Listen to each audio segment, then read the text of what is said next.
Já pensou se o próximo tema da sua redação for tecnologia? Se o próximo tema do Enem for tecnologia?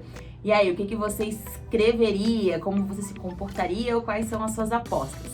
A gente trouxe aqui hoje para vocês um pouco de um comentário a respeito do tema tecnologia, os últimos temas que abordaram tecnologia e como ele pode aparecer nas próximas redações, além de também algumas citações para vocês, repertórios e como você pode pensar e estruturar a sua redação se o tema for tecnologia. Oi, Red Alunos, tudo bem? Eu sou a Chay, prof de português e redação aqui do Redação Online, a maior plataforma de correção de redação. E a gente vem abordando hoje aqui, se o tema for tecnologia, né? A gente tem aí uma possibilidade, uma variedade muito grande de temas pro Enem de 2023. E um deles, que já faz um tempinho aí que parou de aparecer, pode aparecer de novo, é esse tema da tecnologia. Claro que eu vou pedir pra você deixar o seu like, ativar a notificação e ficar coladinho aqui dentro do canal, porque você sabe que a gente corrige a sua redação, então a gente pode corrigir a sua redação de tecnologia, a sua redação de meio ambiente, a sua redação de problemas sociais, todos os temas, né? A gente corrige redação Enem, vestibulares e concursos públicos. Tendo o edital, a gente corrige a sua redação. Não tendo edital, a gente corrige a sua redação também, é meio óbvio, tá? A gente sempre coloca essa redação bem corrigida dentro dos critérios aí que são necessários para você escrever e mandar muito bem. Lembrando também que todo ano a gente tem aí os melhores, né? Os melhores nos concursos, os melhores no Enem, as notas máximas sempre são aqui do Redação Online. E é por quê? Porque a gente corrige a redação. E se a gente olhar aqui em relação à correção, quando a gente tem o tema lá de 2011 do Enem, que foi Viver em Rede no século XXI, os limites entre o público e o privado, ó. Viver em rede no século XXI, os limites entre o público e o privado. Viver em rede, a gente tá falando de redes sociais, né? Exposição, dados, já vinha falando sobre isso. Em 2018, a gente teve um tema que chamou assim, manipulação do comportamento do usuário pelo controle de dados na internet. Então, o que você é exposto a dados te controla, né? Você recebe mais publicações de acordo com aquilo que você pesquisa, de acordo com aquilo que os dados mostram que você deveria ver. E depois a gente teve em 2019, na segunda edição, combate ao indiscriminado, né? Combate ao uso indiscriminado das tecnologias digitais de informação por crianças. Então, o combate do uso da tecnologia por crianças. 2011, 2018 e a subaplicação ali de 2019. Depois a gente teve 20, 21 e 22. A gente vai pro quarto ano 2023. Pode aparecer tecnologia? Pode aparecer tecnologia, né? A gente tem a questão das fake news, né? A gente tem que fake news é muito legal, tá? E muita gente confundiu também.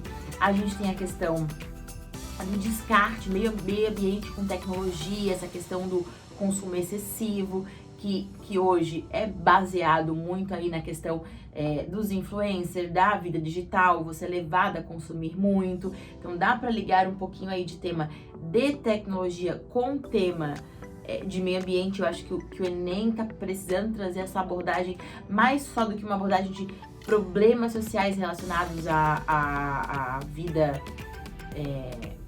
civil ali, documentos, como aconteceu, como, né, no último ano a gente teve a questão da certidão de nascimento, mas eu acho que o Enem precisa trazer um viés aí mais tecnológico e puxar o meio ambiente junto. Quem sabe 2023 é este ano. Um tema que a gente pode pensar muito agora para 2023 é a questão da fake news e discursos de ódio.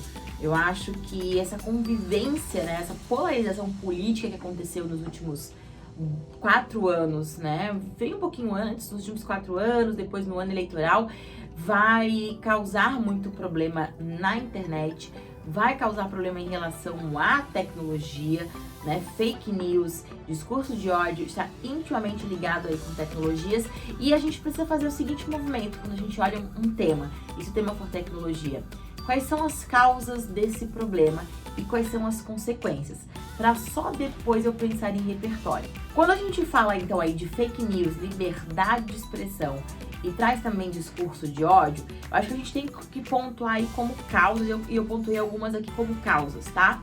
Primeiro, a diferença entre a liberdade de expressão e a ofensa, né? Primeiro, grande causa aí das fake news, do discurso de ódio, é você entender qual a diferença entre liberdade de expressão e ofensa. O segundo ponto é você pensar assim, ó, esse problema tecnológico que envolve tecnologia, tem fiscalização? Tem punição? Ou a falta de fiscalização é uma causa? Né? A gente tinha há muito tempo aí, criou-se a Lei Carolina Dickmann em relação à questão de exposição dos famosos nudes, né? Exposição de informação que você tinha, foto que você recebia e você passava adiante, sabe? Esse compartilhamento de dados sem pensar. Então, olha para o tema de tecnologia e pensa assim, o Brasil já está preparado na legislação para esse problema? É uma falha ou ele está bem? Ele tá legal? Claro que junto com isso a gente não está deixando de falar sobre a impunidade e também o cidadão ficar anônimo, né? Viver nesse anonimato por trás das telas, seja num crime contra a criança, seja num crime contra a mulher, seja num crime de invasão de privacidade. A gente tem a LGPD, que é a Lei Geral da Proteção de Dados, né? Onde grandes empresas com grandes leads, com dados, não podem mais fornecer como antes forneciam, aquelas ligações que a gente recebia. Então tudo isso vai se juntando aí, não só ao discurso de ódio, mas tudo que envolve tecnologia e esse mundo aí que ao mesmo tempo deixa a gente tão informado, mas tão desprotegido. E um bom pensamento aí, independente de qual seja o tema, também é sobre a ética né, cibernética, a ética dentro do meio digital, a educação digital. Será que os alunos, será que os estudantes, será que a população tem educação digital? Ela sabe até qual ponto ela pode falar, até qual ponto ela precisa recuar, onde ela tem direito, o domínio que ela tem sobre as informações que existem ali na rede, a questão de expor outras pessoas, não só com fotos, mas também com informações. Acho que tudo isso, gente, vai trazendo pra gente assim, como que a gente pode pensar tecnologia na redação do Enem? E aí eu trago pra vocês uma pergunta, né? Consequências. Quais são as consequências dos problemas e dos crimes cibernéticos, da grande exposição, né? Hoje a gente tem problemas emocionais, né? A gente tem problemas, assim, de exposição, então, de pessoas que são importunadas. Isso causa problemas emocionais também. E a gente tem a questão do possuir o direito de imagem, possuir o direito de discurso, imitações que a gente tem, né? Foi substituído o plágio pela trend. Então, como que a gente age? Quais são as consequências disso, né? Dessa superexposição, desse superconsumo, desse endividamento da população, desse descarte muito rápido das peças eletrônicas, da poluição, do problema emocional, psicológico. Então, olha só, você olhar tecnologia é muito mais profundo do que simplesmente uso excessivo, passar muito tempo mexendo no celular, como muitos pais pensam. Agora, quando a gente fala assim, repertório, a gente tem que ter repertório para utilizar nesses temas de tecnologia, e eu separei alguns aqui. Primeiro, você tem que pensar no comportamento de manada, tá? O que seria isso? Um faz, todo mundo faz. Isso a gente faz quando a gente pensa em Reels, TikTok, as famosas trends, tá? Aquele vídeo está na moda, aquele desafio está na moda. Lembra na época do desafio da baleia, que as crianças se cortavam? É aquele desafio de apertar o peito. Muitos desafios. Isso é comportamento de manada. Uma pessoa fez, então eu também vou fazer. Então todo mundo está fazendo. Isso é muito complicado, principalmente quando a gente tem comportamento de criança, né, infantil, adolescente, mas também quando a gente tem os adultos, né? Que hoje se sentem, assim, deprimidos, se sentem fora do que está acontecendo, quando eles não participam de uma mesma festa, mas todo mundo participa, quando eles não têm determinado objeto que todo mundo tem. Então esse comportamento de manada dá para ser olhado e dá para ser muito bem pensado e aplicado aqui quando a gente tem tecnologia. Depois a gente tem, eu não fujo nunca da raia, que é em relação à Constituição. O artigo 5 da Constituição, que vai dizer que todos são iguais perante a lei. Eu vou até ler aqui para vocês, porque diz assim, ó, que todos são iguais perante a lei, sem distinção de qualquer natureza, garantindo-se aos brasileiros e aos estrangeiros residentes no país a inviolabilidade do direito à vida, à liberdade, à igualdade, à segurança, à propriedade, nos termos seguintes. E aí tem o inciso 4 que diz que é livre a manifestação do pensamento, sendo vedado o anonimato. Eu falo que todos são iguais, mas é vedado o anonimato, mas você tem liberdade de expressão. A liberdade de expressão na internet é sim um problema, então tem que ser olhado ali com bastante carinho, tá? Artigo 5 da Constituição vai dizer que todos são iguais, mas o inciso 4 vai dizer que o anonimato não é bem por aí. Você expressa sua opinião, mas você tem que dizer quem está expressando aquela opinião. Lembrando que expressar opinião não é ofender, tem um caminho aí, né? Tem que cuidar, tá bom? E citação, porque eu gosto muito de citação, acho que essa citação aqui se torna bem coringa e você vai conseguir utilizar em qualquer tema de tecnologia, porque ela diz assim, ó, aqui, abre aspas, toda tecnologia cria seus excluídos, Pierre Levy. Olha só, toda tecnologia cria seus excluídos.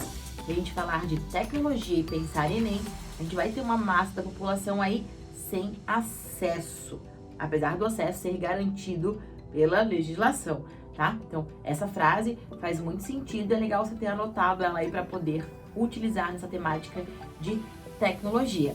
Eu quero também que você comente aqui embaixo outras possibilidades de citação, de séries. Ah, Chay, Black Mirror, dá para utilizar? Claro que dá, né?